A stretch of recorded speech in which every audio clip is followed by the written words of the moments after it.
Venez vivre l'expérience Villeneuve-Volvo. Venez découvrir nos modèles 2023. Profitez d'économies d'essence appréciables avec la toute nouvelle technologie hybride léger unique à Volvo.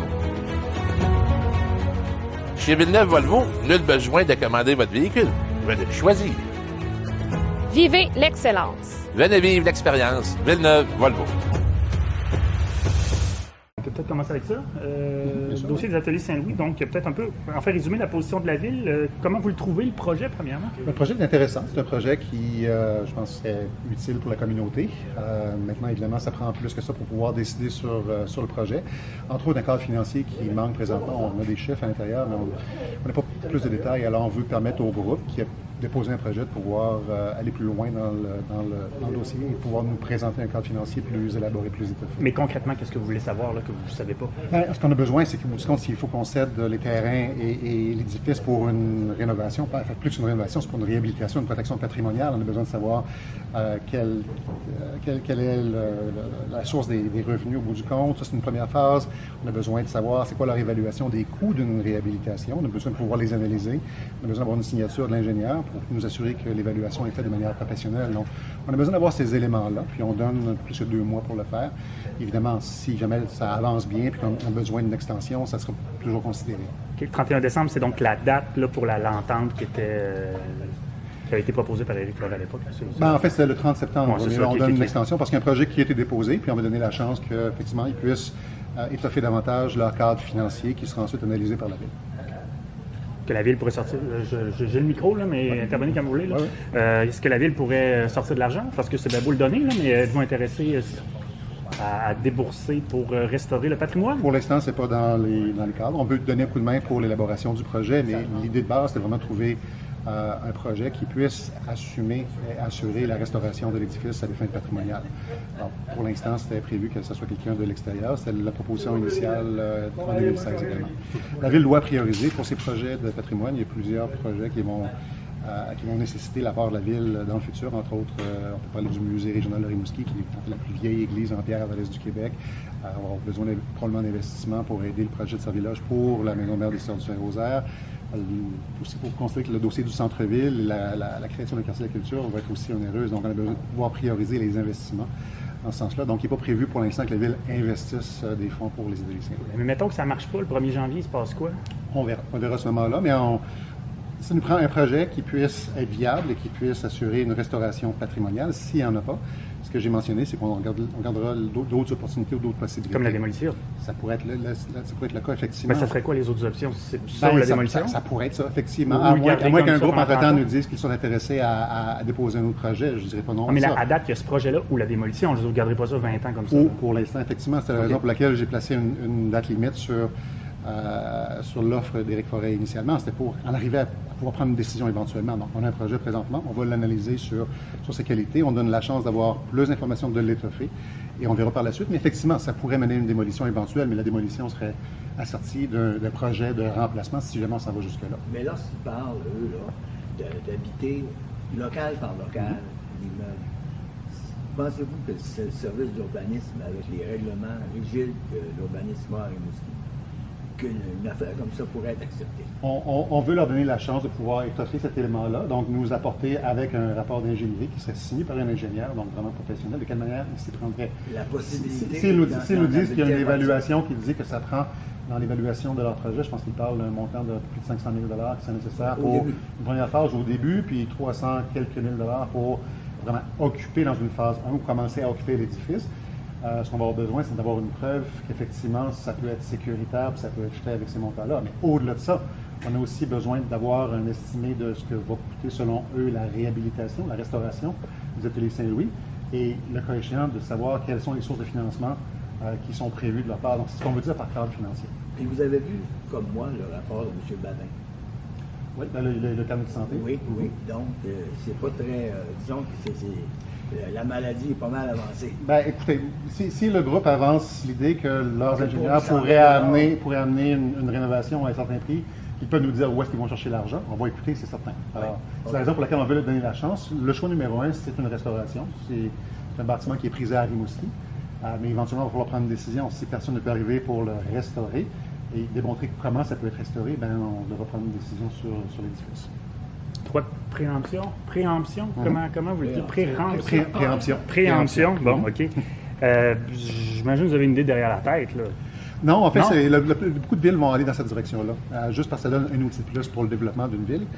Je vous dirais que dans bien des cas, lorsqu'une ville démontre un intérêt pour un secteur particulier, pour du développement, de la densification, pour des projets, la ville arrive avec une proposition d'achat, puis évidemment, souvent les vendeurs vont dire « Ah, c'est la ville qui arrive, donc on va pouvoir augmenter les prix pour pouvoir avoir ce qu'on veut. » Et au bout du compte, c'est pas vraiment une manière viable pour une ville de pouvoir faire des acquisitions. Alors, on va avoir des projets de notre côté, des endroits qu'on veut développer en ville, mais on va donner la possibilité, si dans les territoires visés par la ville, par des projets, si des gens veulent vendre des terrains, veulent vendre des maisons, que la ville puisse, sous une promesse d'achat, selon certaines conditions, venir dire, écoutez, on veut maintenant l'avoir. Parce qu'il faut absolument qu'il y ait une promesse d'achat. Oui.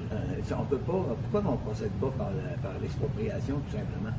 L'expropriation est extrêmement difficile et compliquée. D'ailleurs, une des demandes de l'UMQ avec laquelle je suis d'accord, c'est une modification de la loi sur les expropriations pour rendre ça un peu plus facile. L'expropriation, entre autres, c'est non seulement la juste valeur marchande, mais c'est, dans le cas, par exemple, l'expropriation commerciale, c'est les poursuites qui sont possibles ou les contestations judiciaires. Donc, ça coûte déjà d'aller en cours pour faire justifier l'expropriation.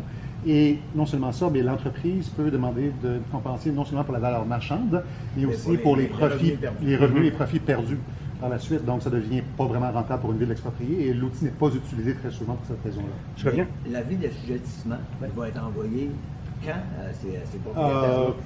Dès que les règlements sont adoptés. Donc, c'est un territoire ou un district qui est assujetti. Tu vois là, les gens, les commerces, les propriétés, les lots qui sont... va arriver un acheteur, le vendeur va dire « j'ai un avis d'assujettissement sur cet immeuble-là ». Il n'y aura pas de négociation. Il va dire, ça ne veut pas dire que la ville est intéressée à cet endroit-là. Mais si vous envoyez un avis d'assujettissement, ça ne veut pas dire que la ville, ça veut dire que le territoire, là-dedans, la ville se donne le droit éventuellement de pouvoir le faire. Mais là, le territoire, c'est toute la ville. Oui, c'est ça. Oui, mais il peut y avoir des endroits qui sont exclus éventuellement par d'autres modifications réglementaires. OK, mais pourquoi vous avez fait toute la ville? Vous n'êtes pas intéressé d'acheter une maison Sacré-Cœur? Pour l'instant, on se donne la possibilité, on crée l'outil présentement, puis on verra de quelle manière on peut le modifier par la suite. Les terrains Rimouskiès, par exemple, industriels, je ne mentionnerai aucune place. Écoutez, ce que je vous dis présentement, c'est penser à si on veut densifier le centre-ville éventuellement. Et on a comme divisé sur certains secteurs du centre-ville. En pouvant assujettir, si on veut, le centre-ville, on se donne la possibilité de pouvoir acquérir des propriétés qui vont nous permettre de densifier éventuellement. Oui, mais je dirais pas ça, la ville va faire des logements, quoi. Vous allez être propriétaire de terrain pour faire des logements. Ou pouvoir s'assurer qu'on peut transférer le terrain à quelqu'un qui va pouvoir faire une densification. Donc, ça donne, c'est une petite plus au bout du compte qu'on se donne. Mais c'est pas contraignant. C'est que la personne, si elle veut vendre, elle vend. Si elle ne veut pas vendre, exactement. elle ne peut pas acheter. Et si, par exemple, le vendeur vend et on juge, nous, à la ville, que c'est comme 25 de plus que la juste valeur marchande, on n'ira pas égaler l'offre. Mais tant pis pour l'acheteur. L'acheteur aura acheté 25 plus que la valeur. Donc, c'est lorsqu'on tombe dans ce point-là. Puis, il y a effectivement des éléments pour protéger. Entre autres, si c'est une question de léguer à la famille, on ne commencera pas à... La loi ne permet pas d'entrer là-dedans pour prendre le terrain, évidemment. Donc, certaines exceptions qui sont faites. Mais c'est considéré là comme un outil dans la boîte à outils future de la ville pour son développement, qu'on n'a pas actuellement. Alors que la ville possède des dizaines de terrains à vendre déjà, ils ne sont pas vendus. Mais pour différents il n'y a pas de terrain qu'on a pour la densification présentement. Il n'y a pas de terrain. Il faudrait changer le règlement pour pouvoir prendre le terrain du garage municipal. Il y a peut-être d'autres projets pour ce terrain-là. C'est donc, je ne pense pas qu'on va faire de la densification dans le terrain du garage commercial ou d'un garage municipal. Il y a des éléments qui sont considérés pour ça, comme pour l'ancien Coapré aussi. Et pour l'instant, c'est pas ça. Mais en ville, si on dit, par exemple, qu'on va développer, je dis au centre-ville, là, présentement, on n'a pas le moyen d'agir d'une manière qui soit directe. Alors, c'est pas une question d'accumuler des terrains, c'est pas la logique derrière. Puis de toute façon, ça serait pas très, très pratique pour la ville de commencer à investir des centaines de milliers, voire des millions de dollars pour acquérir des terrains de cette manière-là. Ce qu'on veut faire, c'est pouvoir utiliser ces terrains pour des objectifs bien précis. Ça peut être pour du logement social, ça peut être pour l'identification, ça peut être pour un parc, effectivement, oui. Un équipement sportif. J'ai lu ce que Montréal a fait avec ça. Et à Montréal, d'après moi, c'est utile parce qu'il n'y a, a rien à vendre dans certains secteurs. Mais ici, on a des terrains vagues. Oui, Ouais. effectivement, mais ça ne veut pas dire que ça fit dans les projets qui sont fixés par la ville. Oui, justement. Salon, salon funéraire, là, ça veut-tu dire que depuis 30 ans, Ça, je c'était. veux dire, on n'avait pas le droit de se rassembler puis manger des sandwichs? En fait, ça visait spécifiquement un terrain qui était celui des jardins commémoratifs. L'usage complémentaire, salle de réception, ça visait toute la ville. Oui, mais c'est parce qu'effectivement, il y avait comme un problème au niveau de la manière que la réglementation, que le zonage avait été fixé, qui en fait ne légitimait pas une salle de réception, alors qu'on sait très bien que c'est tout à fait légitime d'avoir une.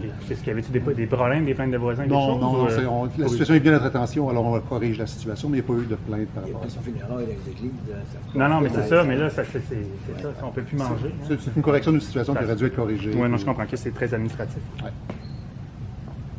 Avez-vous des nouvelles du groupe Fari qui envisagerait de reprendre son projet à Rimouski? J'ai pas de nouvelles tout à fait récentes. Je peux essayer de voir si, au cours de l'administration d'urbanisme, on en a eu, mais moi, de mon côté, j'en ai pas eu directement.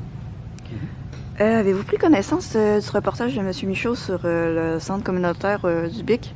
Rapidement, je l'ai lu en diagonale. C'est une situation qui touche, en fait, je pense, le club de 50 ans et plus avec avec le centre communautaire, mais c'est une situation qui touche des organisations qui ne sont pas affiliées à la ville de Rimouski. Est-ce que c'est normal que ce soit eux qui décident de l'utilisation de la salle? Écoutez, c'est le centre communautaire. C'est quand on parle c'était comme ça avant la fusion, c'est comme ça depuis la fusion également. Donc, c'est pas un dossier qui touche à l'administration de la ville de Rimouski. C'était même avant la fusion avec la ville du Bic. Il y a une résolution sur les drones ce soir. Est-ce que c'est l'occasion de rappeler aux citoyens les bonnes façons de se servir d'un drone? Ça peut être le cas, effectivement. Moi, je ne peux pas vous dire. Je n'ai pas utilisé de drone. Alors, c'est toujours bien. Je sais qu'il y a des réglementations fédérales en particulier, municipales bien sûr, mais surtout fédérales qui encadrent l'utilisation de drones. Hein. Donc, les gens doivent être très, très prudents à ce niveau-là. Et évidemment, nous, lorsqu'on a une autorisation, on prend connaissance de la législation fédérale.